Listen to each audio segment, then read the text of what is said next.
समास. व्याकरणामध्ये 20 मार्क आपल्याला व्याकरणासाठी आहेत आणि त्याच्यामध्ये 2 किंवा 3 मार्कांसाठी आपल्याला येणार आहे समास. तर समासाचे मुख्य 4 प्रकार आहेत. तर 4 प्रकारापैकी 3 मुख्य प्रकार आपल्याला अभ्यासायचे आहेत. चौथा प्रकार त्याचा आपल्याला कुठलाही उपप्रकार नाहीये. मग आता समास म्हणजे काय? समास कशाला म्हणतात? इंग्लिशमध्ये त्याला तुम्ही म्हणता कंपाऊंड. समास म्हणजे शब्दांचं एकत्रीकरण. एक किंवा अनेक शब्द जेव्हा एकत्र आणून त्याच्यापासून जो एक शब्द तयार केला जातो त्याला म्हणतात सामासिक शब्द. समास म्हणजे एकत्रीकरण आणि 2 किंवा अधिक शब्दांपासून एकत्र केलेल्या शब्दाला म्हणतात सामासिक शब्द. आता समास, सामासिक शब्द आणि विग्रह हे 3 शब्द आपल्या समास करताना, समास अभ्यासताना अतिशय महत्त्वाचे आहेत. समास म्हणजे काय? तर समासाचा प्रकार तुम्हाला ओळखायचा आहे. आणि समास कशाचा ओळखायचा आहे? तर सामासिक शब्दाचा ओळखायचा आहे. कशावरून ओळखायचा आहे? तर त्याच्या विग्रहावरून. विग्रह करणे म्हणजे त्या शब्दाची फोड करून स्पष्टीकरण देणे, त्याला म्हणतात विग्रह. तर समास, सामासिक शब्द आणि विग्रह ह्या 3 गोष्टी आपल्याला लक्षात ठेवायच्या आहेत. त्याच्या व्याख्या पण येतात, परंतु व्याख्या वगैरे परीक्षेमध्ये येत नाही म्हणून व्याख्या लिहायची गरज नाही. फक्त लक्षात ठेवा समास काय आहे, सामासिक शब्द काय आहे आणि विग्रह काय आहे. विग्रह म्हणजे जे एकत्रित आलेले शब्द आहेत त्यांना एकमेकांपासून दूर करणे, त्यांची फोड करून स्पष्ट करणे, त्याला म्हणतात विग्रह करणे. मग आता या विग्रह करण्याच्या पद्धतीवरून समासाचे प्रकार ठरतात. तर समासाचे मुख्य किती प्रकार आहेत? 4 प्रकार आहेत. 4 प्रकारापैकी पहिला आहे अव्ययीभाव समास, जो की आज आपण इथे अभ्यासणार आहोत. दुसरा आहे तत्पुरुष समास, तिसरा आहे द्वंद्व समास आणि चौथा आहे बहुव्रीही समास. आता अव्ययीभाव समास, अव्ययीभाव समास हा एकच समास आहे, त्याचे उपप्रकार नाही, हा आपल्या अभ्यासाला आहे. नंतर तत्पुरुष समास. तत्पुरुष समासाचे खूप सारे प्रकार आहेत, जवळपास 6 प्रकार आहेत. त्याच्यामधला एकच प्रकार आपल्या अभ्यासक्रमासाठी आहे, तो म्हणजे द्विगु समास. तत्पुरुष समासाचा उपप्रकार द्विगु समास. हे तुम्हाला कुठे विचारणार नाहीये पेपरमध्ये की कशाचा उपप्रकार काय आहे. फक्त आपल्याला सरळ सरळ अभ्यासाला येणार आहे अव्ययीभाव समास, द्विगु समास आणि द्वंद्व समासाचे 3 प्रकार. इतर द्वंद्व समास, वैकल्पिक द्वंद्व समास आणि समाहार द्वंद्व समास. हे द्वंद्व समासाचे 3ही प्रकार.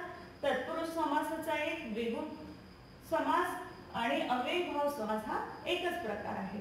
असे 5 समासाचा अभ्यास आपल्याला करायचा आहे. आणि बहुव्रीही समास त्याचेही खूप सारे प्रकार आहेत, पण तो आपल्याला अभ्यासक्रमाला नाहीये.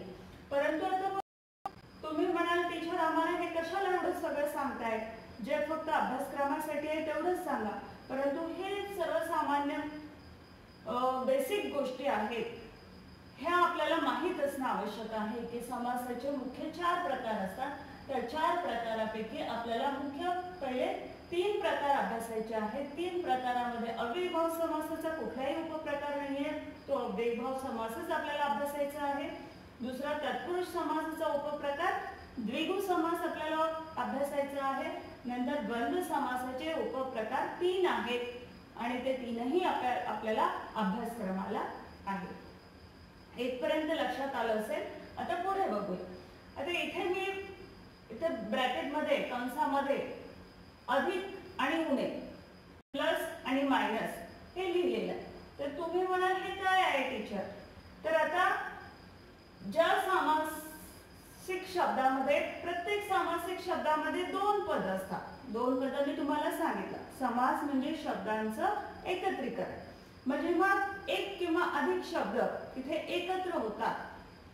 आता इथे शब्दांना समासामध्ये पद म्हणतात.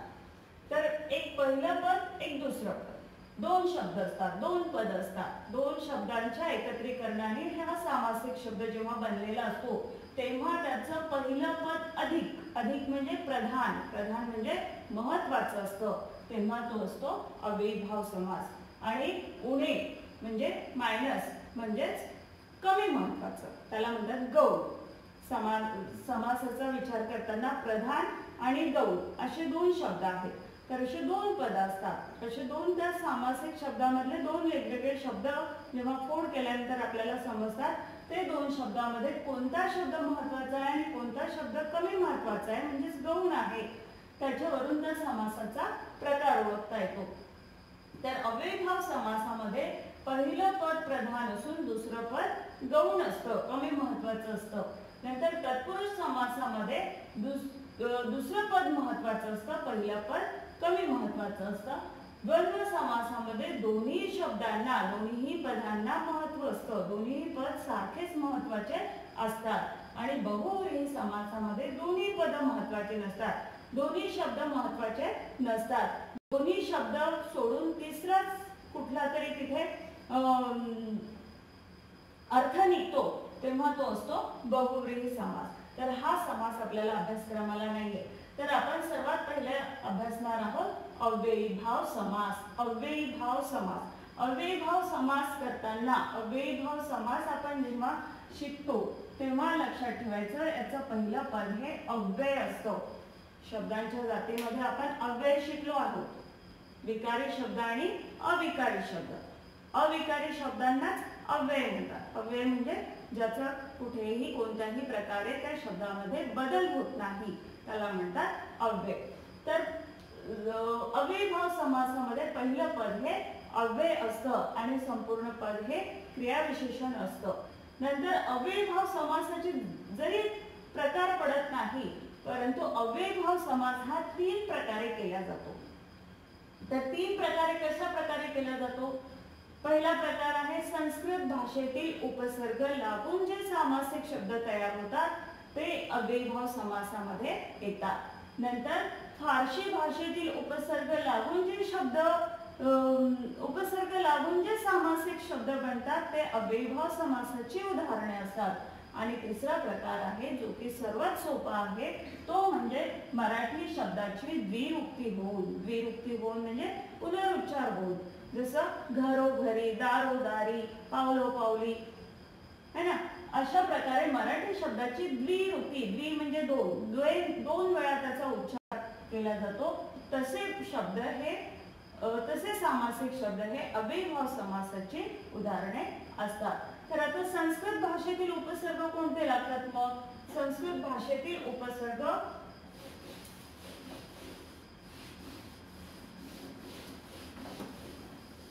संस्कृत भाषेमध्ये उपसर्ग लागतात आ, यथा आणि प्रति.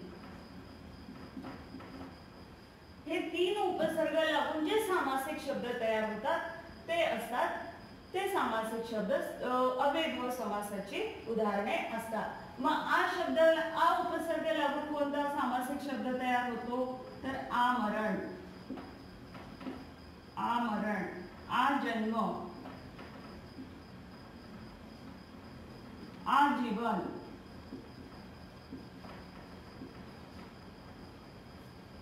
याचा विग्रह कसा करता येईल? आता प्रत्येक शब्दाचा वेगवेगळा विग्रह होईल. आ उपसर्ग लागलेल्या शब्दांचा विग्रह वेगळा, यथा उपसर्ग लागलेल्या शब्दांचा विग्रह वेगळा आणि प्रति उपसर्ग लागलेल्या सामासिक शब्दांचा विग्रह वेगळ्या प्रकारे होतो. हे 3च उपसर्ग तुम्हाला लक्षात ठेवायचे आहे संस्कृत मधले. तर आ शब्द लागून म्हणजे आमरण. आमरण म्हणजे मरेपर्यंत, मरेपर्यंत. आमरणचा अर्थ काय आहे? या शब्दाचं, या सामासिक शब्दाचं स्पष्टीकरण म्हणजे हा विग्रह असतो. इथे विग्रह आपण वरती लिहू शकतो, याचा विग्रह. नंतर याचा समास. समास कुठला येईल? अव्ययीभाव समास. आजन्म, आजन्म म्हणजे मग काय? जन्मापासून. आजन्माचा विग्रह जन्मापासून. आणि आजीवन, जीवनभर. आजीवनचा विग्रह जीवनभर, जीवनभर. जन्मापासून, आजन्म जन्मापासून, आमरण मरेपर्यंत. अशा प्रकारे जरी आ उपसर्ग लागलेले आहे तरी त्याचा अर्थ वेगवेगळा निघतो, म्हणून त्याचा विग्रह वेगवेगळा आला हा. नंतर यथा प्रत्यय लागलेले शब्द. यथा प्रत्यय लागलेले शब्द कोणते बघता येईल मग? यथाशक्ती, यथाशक्ती.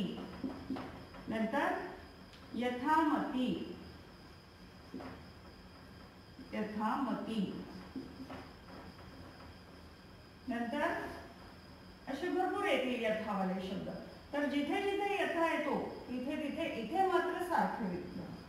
हा दुसरा शब्द असाच्या असाच लिहायचा, शक्ती आणि प्रमाणे. शक्ती प्रमाणे. यथामती, यथामतीचं काय होईल मग? मती प्रमाणे. अशा प्रकारे जिथे जिथे यथा उपसर्ग लागलेला आहे तिथे तिथे प्रमाणे प्रमाणे असा तुम्हाला विग्रह करावा लागेल, त्याच्या प्रमाणे. नंतर प्रति. हा पण विग्रह सोपा आहे. प्रति म्हणजे काय?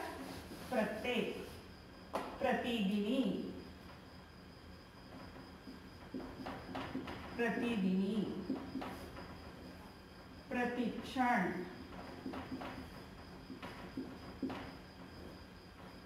प्रतिदिनी, प्रत्येक दिवशी, प्रत्येक दिवशी. आणि प्रतिक्षण, प्रत्येक क्षण. जेव्हा जेव्हा प्रति उपसर्ग लागून सामासिक शब्द येतो तेव्हा त्याचा विग्रह करताना प्रतीच्या ऐवजी प्रत्येक लिहायचं आणि पुढच्या शब्दाचा अर्थ लिहायचा. दिनी म्हणजे दिवशी, क्षण म्हणजे क्षण.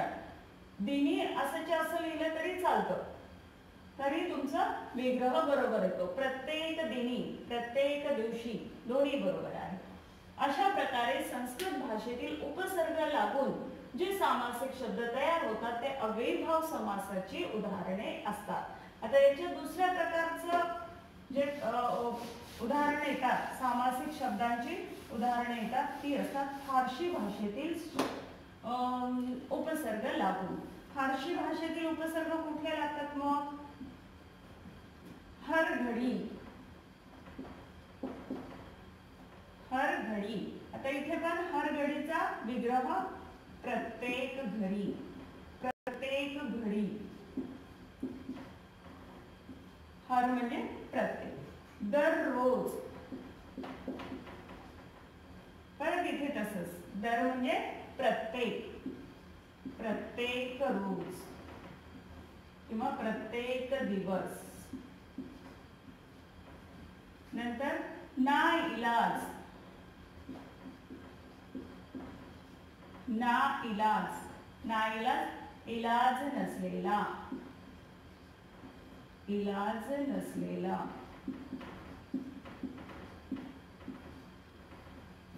आता इथे उपसर्ग कुठले लागत आहे? हर, दर, ना, है ना. नंतर गैर, गैरहजर. गैरहजरचा विग्रह काय होईल मग? हजर नसलेला.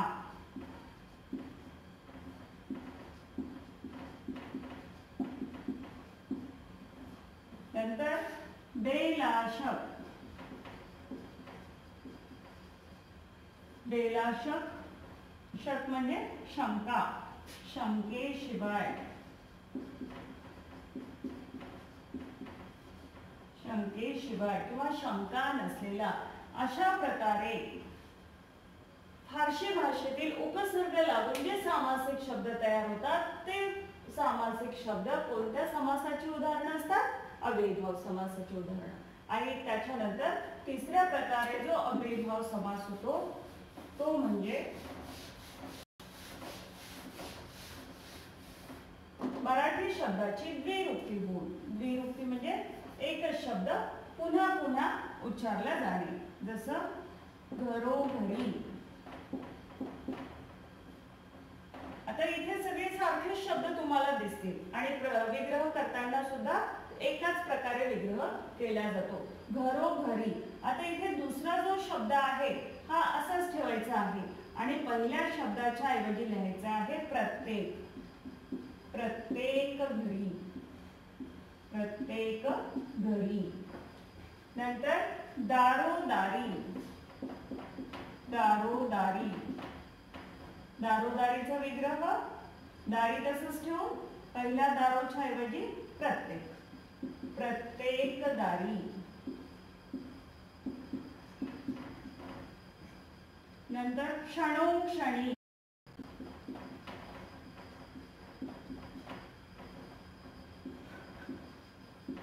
प्रत्येक क्षणी. पदोपदी.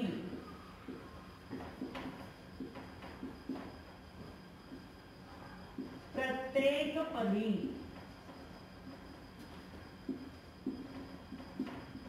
अशा प्रकारे खूप सारे एक्झाम्पल, खूप सारे उदाहरणं आपल्याला तिसऱ्या प्रकाराची देता येतील. पावलोपावली, पदोपदी, घडोघडी, गावोगावी, दारोदारी, है ना, खेडोपाडी. अशा प्रकारे उदाहरणं मराठी शब्दाची द्विरुक्तीची आपल्याला देता येतील. अशा प्रकारे अव्ययीभाव समास आपण इथे बघितला आहे. अव्ययीभाव समासाची 3 प्रकारे अव्ययीभाव समास केला जातो. पहिला संस्कृत भाषेतील उपसर्ग लागून तयार झालेले सामासिक शब्द, दुसरा फारसी भाषेतील उपसर्ग लागून तयार झालेल्या सामासिक शब्द आणि तिसरा मराठी शब्दांची द्विरुक्ती होऊन तयार झालेले सामासिक शब्द. संस्कृत भाषेतील उपसर्ग कोणते लागतात मग? आ, यथा, प्रति. फारसी भाषेतील उपसर्ग कुठे लागतात? दर, हर, गैर, बे, ना अशा प्रकारचे उपसर्ग लागून तयार झालेले सामासिक शब्द आणि मराठी शब्दाची द्विरुक्ती होऊन यातच आपण बघितलं घरोघरी, दारोदारी, क्षणोक्षणी, पदोपदी. अशा प्रकारे अव्ययीभाव समास इथे संपला. खूप सोपा आहे. व्यवस्थितपणे लक्षात ठेवलं तर सर्वांनाही येईल व्यवस्थित. काय तिथे कोणालाच काही अडचण जाणार नाही. दुसरा समास आहे आपला तत्पुरुष समास. मुख्य समास कुठला आहे? तत्पुरुष समास. आणि तत्पुरुष समासाचा उपप्रकार कोणता आपल्या अभ्यासाला आहे? तर द्विगु समास. द्विगु समास सर्वात सोपा समास आहे. तिथे आपला अर्धाही मार्क जायला नको आणि जात पण नाही. खूपच सोपा आहे. मी तुम्हाला समजावून सांगते, तुम्ही त्याप्रमाणे लक्षात घ्या, त्याप्रमाणे समजून घ्या. एकदा समजून घेतल्यानंतर तुम्ही त्याच्यामध्ये कधीच चूक करू शकत नाही. इतका सोपा तो द्विगु समास आहे. बघा, द्विगु समासामध्ये पहिलं पद काय असतं? संख्या विशेषण. पहिले पद संख्या विशेषण.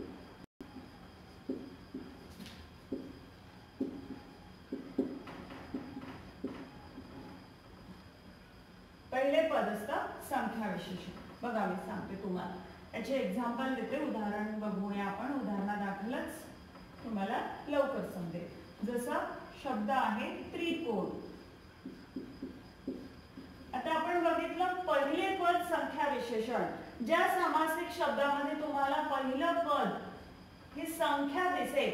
आता ह्या संख्या सगळ्या संस्कृत मधील असतील. संस्कृत मधील कोणत्या असतील मग? एक तर राहणारच नाही, कारण एक पद नसतंच. द्वि, नंतर त्रि, चतुर, पंच, षट, सप्त, अष्ट,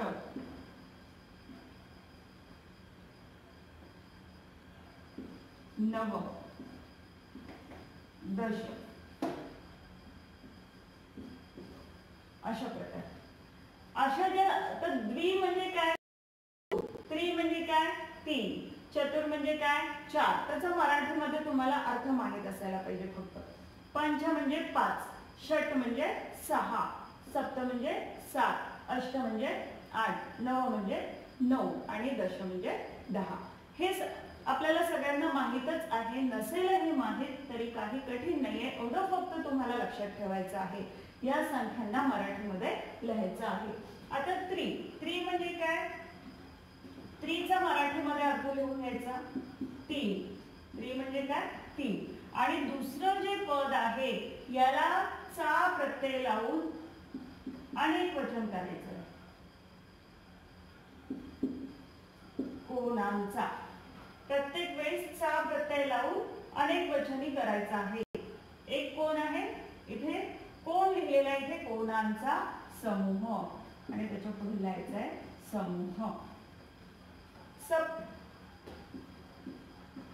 सप्तर्षी. सप्तर्षीचा विग्रह कसा करणार? सप्त म्हणजे काय? सप्त म्हणजे 7. आता इथे संधी झालेली आहे. सप्तर्षी मध्ये सप्त ऋषी अशी संधी झालेली आहे. तर याला संधी विग्रह करायचा पहिला. सप्त वेगळं करायचं आणि ऋषी वेगळं करायचं. सप्तर्षी म्हणजे 7 ऋषींचा समूह. पंचवटी. पंच म्हणजे काय? पंचचा मराठी शब्द सप्तचा 7 लिहिला. पंचचा 5. 5 वटी. वटी म्हणजे वट. वटचा अनेक वचन. वटांचा समूह. अगदी सोपं आहे. नंतर आता फक्त तुम्हाला कठीण जाणारे 1-2 शब्द आहेत ते बघा. तिठा. तिठा. ती म्हणजे 3.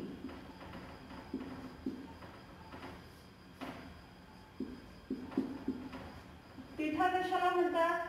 3 रस्त्यांचा समूह. 3 रस्त्यांचा समूह.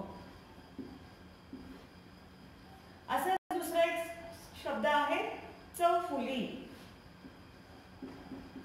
चौफुली काय आहे? चौक आपल्याला सगळ्यांना माहितच आहे. चौक म्हणजे काय? जिथे 4 रस्ते एकत्र येतात तो चौक. मग चौफुलीचा विग्रह चौक म्हणजे 4. 4 रस्त्यांचा समूह.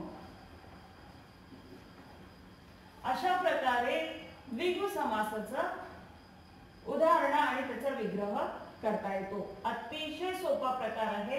लक्षात ठेवलं जर ह्या संख्या लक्षात ठेवल्या, या संख्यांचा मराठी शब्द तुम्हाला लिहिता आला, दुसऱ्या शब्दांना चा प्रत्यय लावायचा आणि वरती अनुस्वार द्यायचा म्हणजे त्याचा अनेक वचन होतं. आणि फक्त समूह प्रत्येक ठिकाणी तुम्हाला समूह लिहायचा आहे. आता त्रिकोण, चौकोन, पंचकोन, षटकोन, सप्तकोन, नंतर भरपूर असे उदाहरणं तुम्हाला देता येतील. सप्तऋषी, सप्तपद, 7 पदांचा समूह है ना. नंतर चतुरंग, 4 रंगांचा समूह. अशा प्रकारे द्विगु समास आपल्याला करता येईल. द्विगु समासाची खूप सारी उदाहरणं देऊन आपल्याला द्विगु समास सांगता येईल.